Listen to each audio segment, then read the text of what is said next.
Bienvenue. Aujourd'hui, on plonge dans une idée assez vertigineuse. Quand on regarde le ciel la nuit, en fait, on regarde le passé. C'est exactement ça. La lumière met parfois un temps fou à nous arriver. Des milliers, des millions d'années. Une vraie machine à remonter le temps. Et au cœur de ce voyage lumineux, il y a des événements spectaculaires. Les supernovas. Oui, ces explosions d'étoiles. C'est le sujet de notre exploration aujourd'hui. L'idée, c'est de comprendre ce que c'est, déjà. Et puis de découvrir un peu les gens qui les étudient, et surtout pourquoi c'est si important pour nous tous. Alors, on pourrait commencer par un personnage assez étonnant, Robert Evans, un révérend australien. Ah oui, le chasseur de supernovas amateur. C'est ça, depuis sa terrasse avec un télescope, bon, pas minuscule mais modeste comparé aux grands observatoires. Et pourtant, il a un talent décrit comme presque surnaturel. Oui, c'est un peu ça, une mémoire visuelle incroyable, des constellations. Il repère un point nouveau, hop, une supernova potentielle. Oliver Sacks s'y est même intéressé. C'est dingue. La source dit que c'est comme chercher un grain de sel ajouté sur 1500 tables couvertes de sel. C'est une bonne image. Et son approche manuelle avec son télescope de 16 pouces qu'il bouge lui-même, ça lui donne une certaine rapidité. Il peut vérifier des centaines de galaxies en une nuit. Et il couvre le ciel du sud. C'est un avantage aussi, non? Exactement, moins surveillé par les systèmes automatiques à l'époque.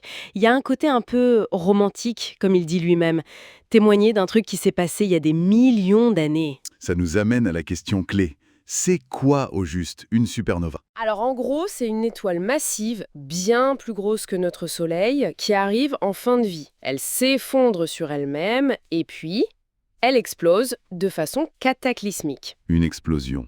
Gigantesque, j'imagine. Ah oui, ça libère une énergie folle. Pendant un court instant, ça peut briller autant que des milliards de soleils réunis. C'est un des événements les plus violents de l'univers. Impressionnant. Mais c'est rare, heureusement. Très rare dans une galaxie donnée, oui. On estime une tous les 200 ou 300 ans, quelque chose comme ça. Et est-ce qu'il y a un danger pour nous, sur Terre? Le risque est vraiment très faible. Il faudrait qu'une étoile explose vraiment tout près, genre à moins de 10 années-lumière.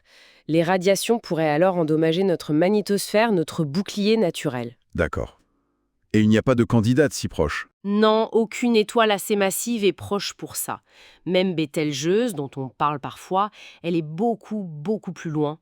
La source mentionne 50 000 années-lumière, c'est sans doute une estimation un peu large, mais ça montre bien qu'il n'y a pas de danger immédiat. Bon, nous voilà rassurés. Alors, qui sont les scientifiques qui nous ont aidés à comprendre tout ça?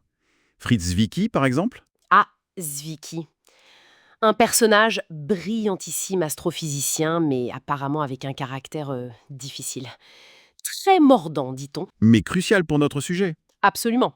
C'est lui qui a inventé le terme supernova et surtout, avec Walter Baade, dès les années 30, il a fait le lien effondrement de l'étoile, création d'une étoile à neutrons.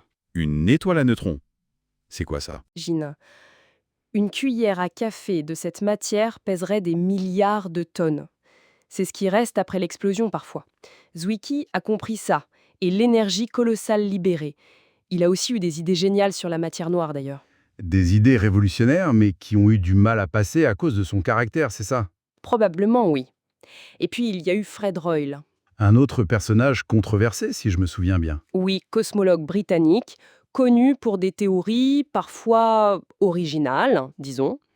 Et c'est lui qui, ironiquement, a trouvé le nom Big Bang, pour s'en moquer au départ. D'accord. Mais pour les supernovas, son rôle a été important. Essentiel.